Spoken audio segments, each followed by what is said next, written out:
Hello, today I'm going to tell you why I'm definitely not good at assessing startup companies, and in particular Aptera. I saw this solar electric car, I guess first came up to my attention in 2022, and at the end of 2022 I thought, oh cool, I like what I have one of these, and put in a reservation for a pre-order. And of course, at that time, I started to follow this company. The first thing we kept hearing was that they only need $50 million to get to production. And I thought, given the product, I thought, well, that seems like a really good value proposition. And I guess I got suckered in by that belief. I do remember at the time, this is before the Accelerator crowdfunding program started. Hi. That that before the accelerator crowdfunding program started, that they were going to they were talking to a large investor that was willing to put in $20 million, which I thought, wow, this is pretty cool. This large investor was, of course, rightfully so, asking to have certain conditions be met. One of them, that he wanted his valuation to be in preferred stock. Another one was that he wanted to have voting rights on the board of directors. And then the other thing he was mentioned in here was that if this company did IPO, that his stock would basically become, I guess, the IPO stock with the same rights and privileges. And to be honest, when I heard this, I thought, well, this sounds reasonable. He's putting in a ton of money. He should have rights to protect his investment, and certainly should have some rights as to how this money is being spent. So, and here's one thing.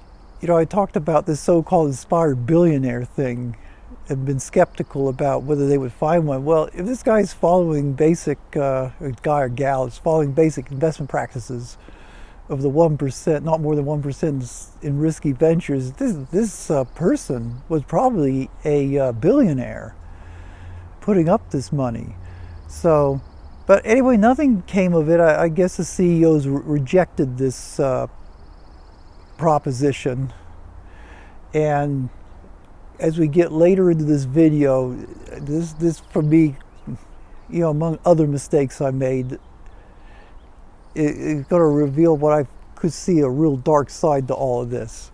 So anyway, I stupidly believed these CEOs, vested $10,000 in 2023 at the beginning of the Accelerator program. I guess I wanted to help this company get to production, and it'd be cool to get a vehicle soon thereafter. Of course, the accelerators programs, went for about a year. I think they raised about 36 million, and with other crowdfunding money, I think they may have got as much as 40 million.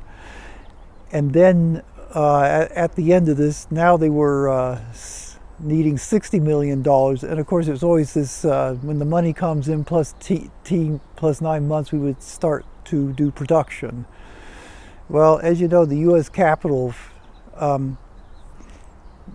I don't know if it's debt equity or just plain debt financing, totally fell through. And I think they were going to have to pay 12% on that loan, but nobody was interested.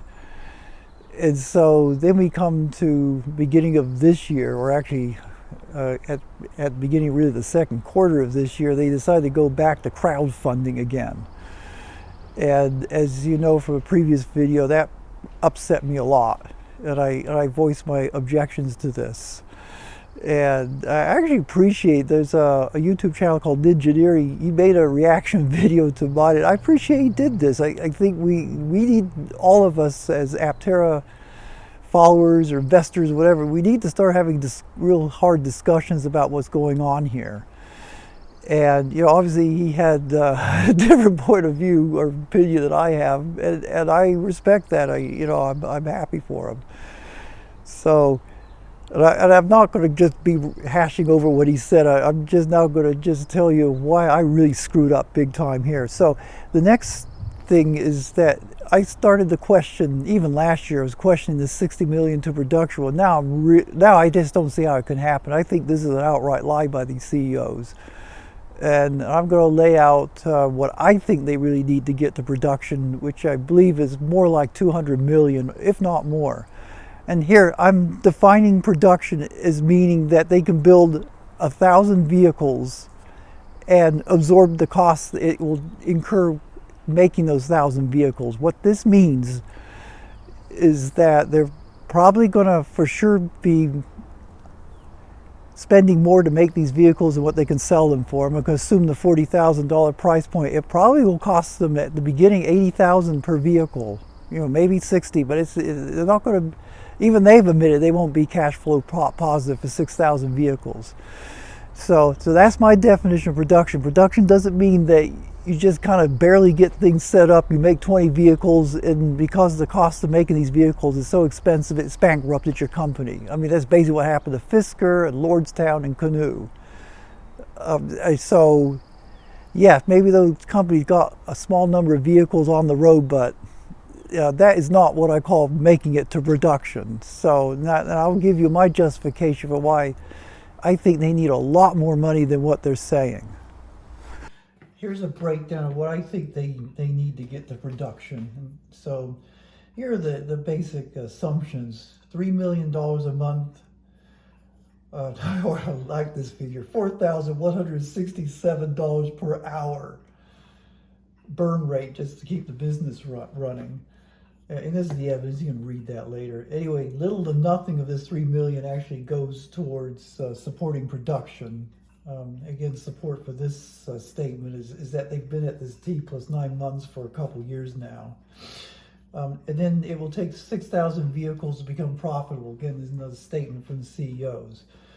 So here are the cash requirements. First, they're going to need maintain operations for 9 months while they're waiting for this production to start, plus the time it takes to, here I said 6,000 vehicles, but let's even just drop that to 1,000 vehicles. I don't know quite how to judge the time, but I think having 2 years cash on hand for this activity is really, it's really a must. I mean, they're probably not going to be building a lot of vehicles quickly soon, and maybe I think they need at least 2 years. Rivian and Lucid are 4 years into their journey right now, and they're still not cash flow positive. So they need to support operations for a while. So that's $72 million right there. Okay, the other thing was to get the one-off tooling, and I did an analysis or a guess of this last year, and I'm using the same formula here. Since the cost of the vehicle or the price of vehicles gone up, this number's gone up. So you're looking at about, if that analysis is right, $50 million. Now, I may be high on this, and I will concede that, but the next part I'm definitely going to be low on. So you're looking at, now they're going to have to buy materials, hire labor, you're going to have to get a customer support office if you're going to to deal with sales and supporting vehicles when they get on the road. They're going to need additional services. These would include things like dealing with recalls, production line changes as they find things that don't work, they need to fix them.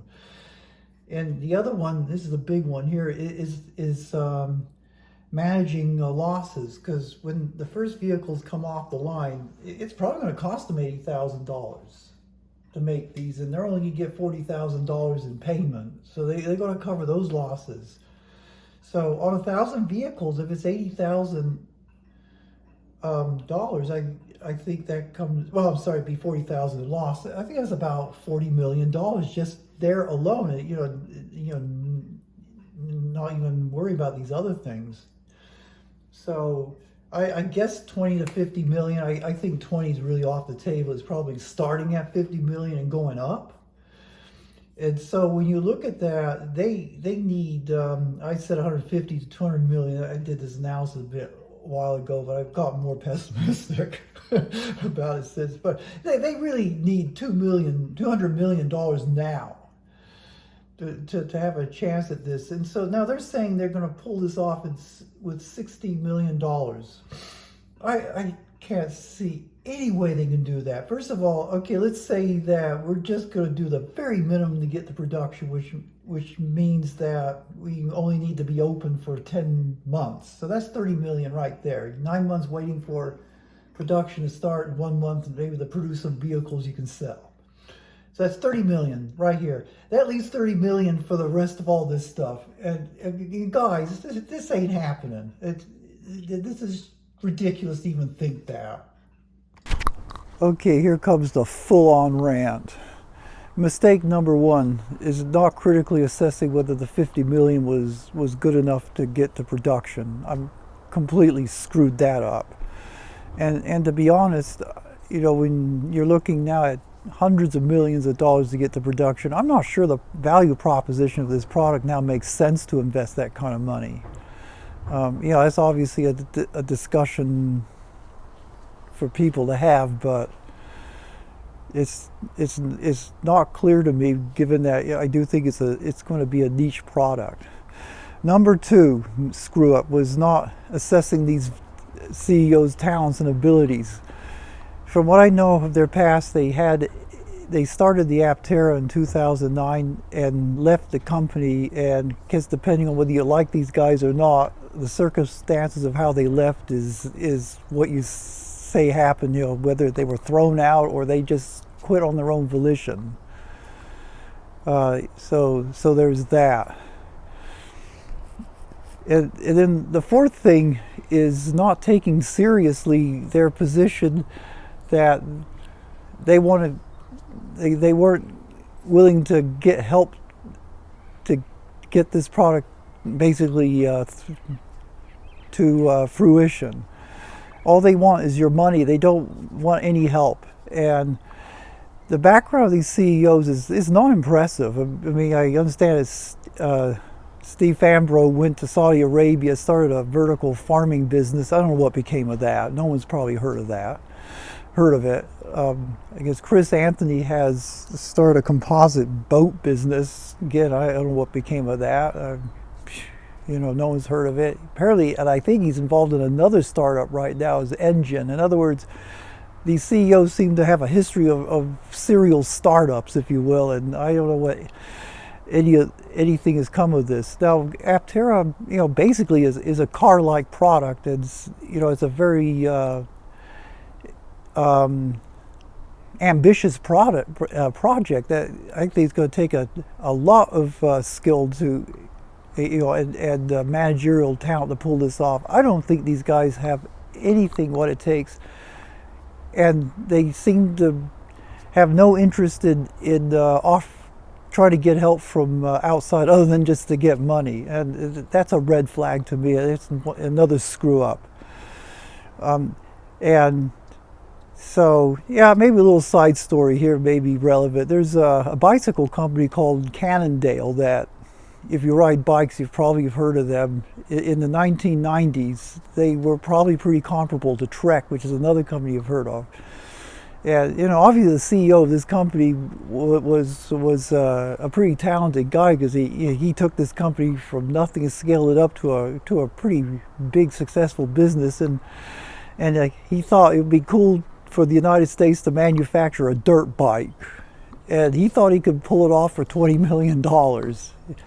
You know, people at the time that were knowledgeable in this business said you really need 85 million. I think those figures. And anyway, long story short, $69 million later, and a bankrupt bicycle company. He learned that those guys were right, unfortunately. And this guy was a talented CEO too, because he had successfully scaled a business, something that these current Aptera CEOs have been unable to do, as best I know. So now here comes the really dark side, and this is the question that I would like to ask, and I'm going to give you a conjecture what I think is going to happen. Is that what happened? The company supposedly has $30 million of assets. This is what's on their, or something like $30-ish million of assets. What's on their SEC report? What happens when the company folds down and they sell these assets? Where does the money go?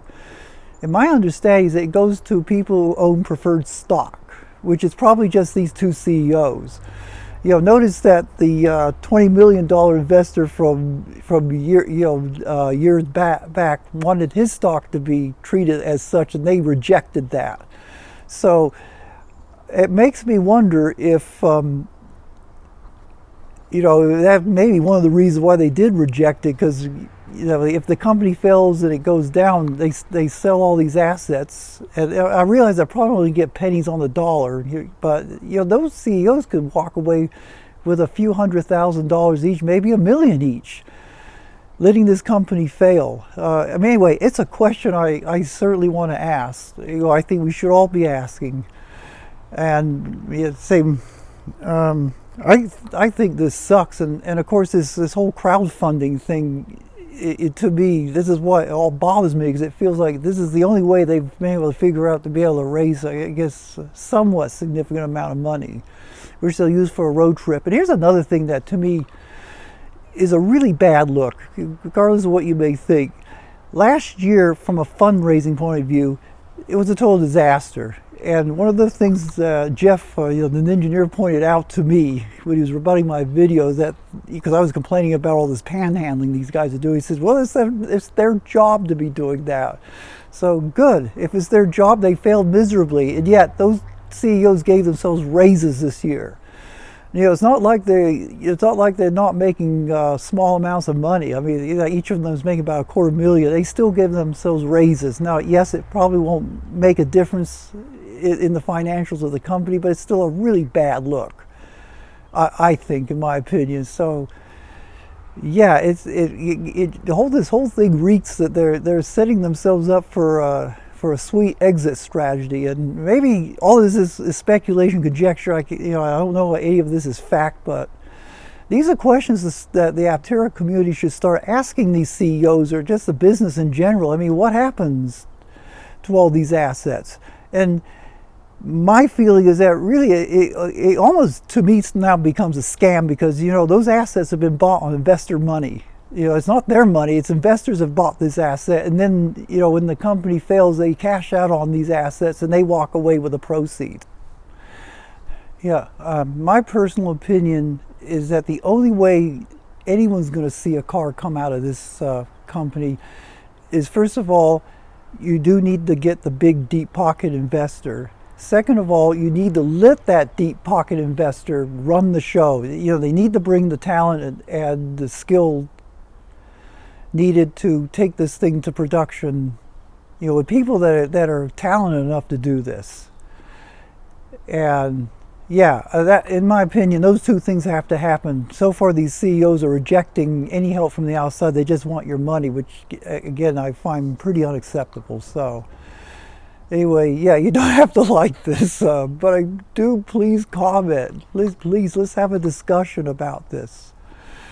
I think this is absolutely essential. I mean, this business is pretty much on life support right now. Because according to the SEC filing, they should have run out of money and saved this crowdfunding run around that's kind of probably just keep them alive for a little bit longer. Please, let's have this discussion. And anyway, please subscribe. It helps me with my low self-esteem, which has been especially bashed by my stupidity in investing in this company and not asking these important questions. I definitely will not make this mistake again. Until next time, bye-bye.